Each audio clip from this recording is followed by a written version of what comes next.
this is not the time for us to start being doomers. Even though the 4 horsemen have been released, like, we have to fucking use this opportunity to steer public consciousness as much as we can, because we can't allow the media to continue to manufacture the kind of consent that's going to kill us all. We have to fight against the rhetoric around Joe Biden. We also have to fight against the rhetoric around how coronavirus is being handled in our countries. And more importantly, we have to raise consciousness about what the world could be like, what the world could look like, because I definitely think that some of the emergency measures that are being put in place are kind of giving us a glimpse of that. And It really does annoy me. It really does annoy me that we're seeing so many people who call themselves leftists kind of falling into despair and apathy at the moment. And like, I can understand that things are scary and that there's definitely a lot to be scared about, but hope is something that you give yourself. You can't wait for the fucking circumstances to fucking provide you an avenue to feel hopeful. You give yourself hope during these sorts of times. And like, fucking, get some balls, man. Like, get some fucking balls. Like, that's kind of what I've been trying to tell people who are like flapping and like catastrophizing. Sorry, guys, we just rewatched Avatar over the weekend, and Angie's favorite character is Uncle Iroh, which is why she's given. Yeah, you must look inside yourself to give yourself hope. Here's the thing, like Uncle Iroh. I want Uncle Iroh. Uncle Iroh fixed my daddy issues for sure. Oh my god. Okay. How much do you cry at his little song about his son? No, don't even bring it up. Oh my god. Don't even bring it up. What's it called? I'm gonna sing it. I'm gonna sing it. Boy? Yeah, I think it's Little Soldier Leaves Boy. from the vine, come marching home. It's so cute. Oh my god, I cry. Literally makes me like get goosebumps from emotion thinking about it. It's Just so the Koto instrumental is literally like hair tingling for me. It's Yeah. It is. so good. It's so good. It's such a good show. No, because the libs use Harry Potter metaphors, but leftists use fucking Avatar metaphors. And you know what? Fucking when the team Avatar failed on the day of Black Sun to invade the Fire Nation, did they give up? No. Aang had to fight Fire Lord Sozin during the fucking comet when the firebending was at its strongest. And like, he was a fucking 12-year-old boy. Yeah. But he also had like the love of his friends, the love of his comrades, and the hope that he gave himself. And like, Not watching to that mention Prince Zuko, they weren't like, oh fuck you were bad, you can't be our friend. When they saw that Prince Zuko, he had been abused by his father, he had been alienated in his life, they recognized that he was sorry for his past wrongdoings, and they accepted him into the fold. Exactly. That he ended up becoming an integral part to their fucking victory. The fact that they were able to kind of heal that fault line between them and the Prince of the fucking Fire Nation, or the Fash Prince, as I call him. Yeah, like it's and really, he got it's it crazy. because they want. See, it's such a good non-essentialist tale. If we're talking about the best instrumental, it's definitely the fight between Katara and Princess Azula. Yeah. Yes. When she's all like disheveled Yes, and crazy yes, looking. yes. Oh god. Yes. I think it could have been Zuko and Azula though, but I'm not sure. I can't remember. No, it was Legend of Zuko, Korra, Azula. though. Yeah, that Like was shit. Legend It of was Fuck Zuko. Legend of Korra. No, it had a fashy kind of undertone to it. It, But, it like, basically Zuko- picked every kind of leftism to make the bad guy, and then it made the Yeah. capitalist the good guy. The good guy, yeah, like Beric, the fucking industrialist. It was fucking and also it completely subverted its spiritual message. And like the whole reason that I'm like a fucking Eastern philosophy espousing New Age hippie is because I watched Avatar as a kid, and I was like, shit, Yeah. this shit is way more dope than fucking Christianity. They got chakras and shit. I'm going over there. Yeah. Literally. What's your But yeah, favorite? like What's your favorite of the elements? bending styles? Oh, okay. Yeah. So because I am actually astrologically an air sign, I think I would probably be an air nomad. Yeah. Even though they're all dead, but it's because like they're like into their spiritual pursuits. They're like detached from the world. They like their intellectual pursuits and shit like that, and they're Yeah. like they have their own thing going. They're creative and free. God. What would you choose? I'm thinking, okay, I don't know actually, but I'm thinking about this particular episode that was so important that everyone should watch. It's that one where they're undercover in the Fire Nation and they realize that like the Fire Nation people, like the actual civilians, are not evil. Like they don't hate everyone. Yeah, and like everyone needs to see that. Yeah, I swear to everybody, God. every leftist needs to go and rewatch the first 3 seasons of Avatar, like the Last Airbender. But you two are definitely. good. I sense that you two are definitely waterbenders.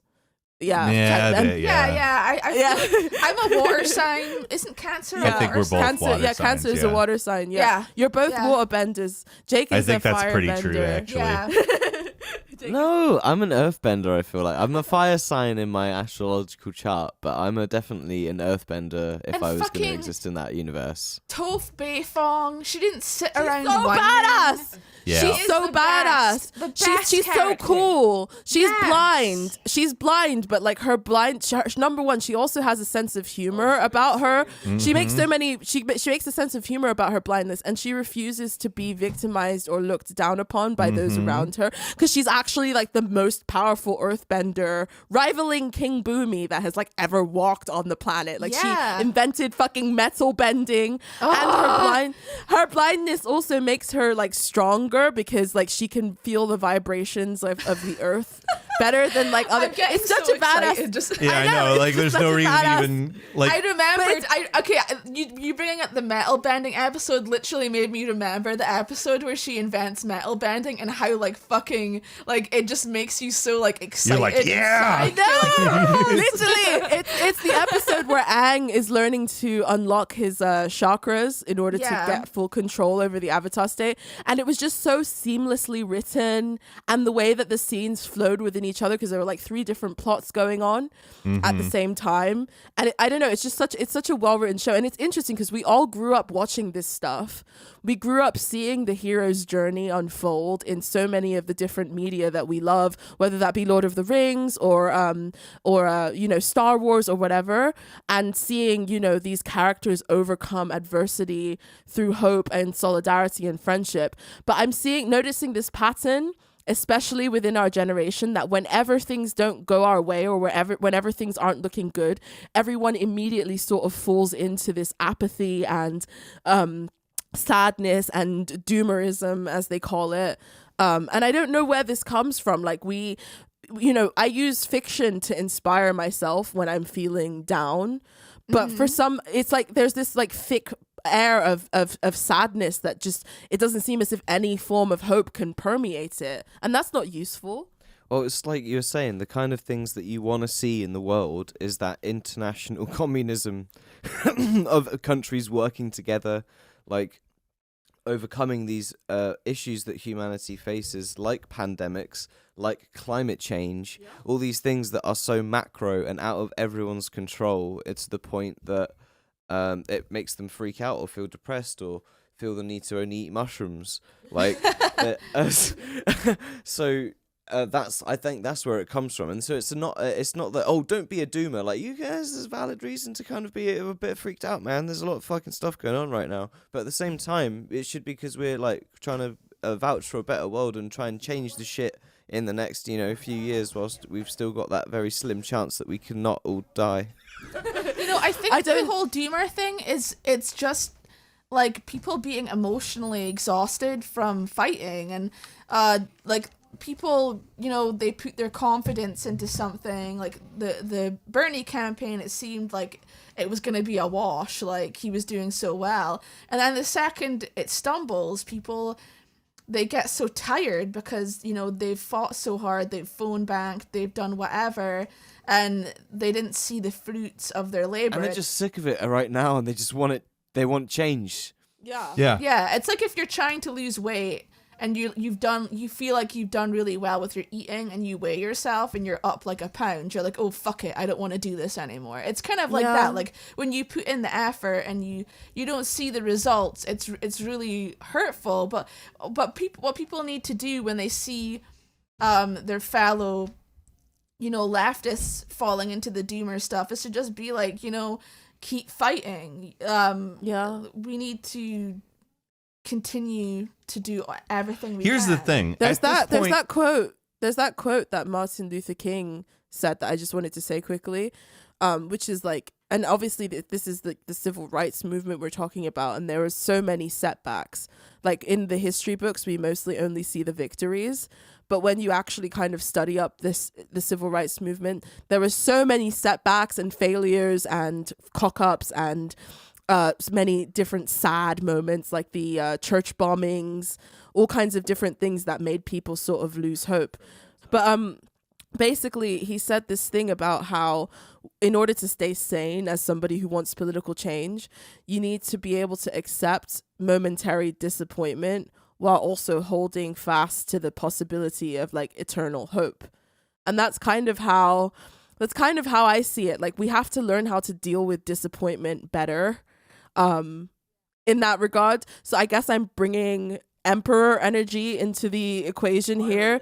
Iroh energy, like integrated and healthy masculine energy, by saying, get the fuck up. It's like when your kid falls off a bike, you can baby them about it, or you can pull them out of their self-limiting mentalities so that they can then go on and soar. And that sometimes is an uncomfortable and painful process because you're taking them out of their comfort zone, but it's going to benefit them in the long run. And I feel like the left needs to build a lot more muscle when it comes to failure. And we need to build a lot more resilience. It's so more fitting as well for Uncle Iroh, because I feel like he put the glasses on fucking Zuko, man. Yes.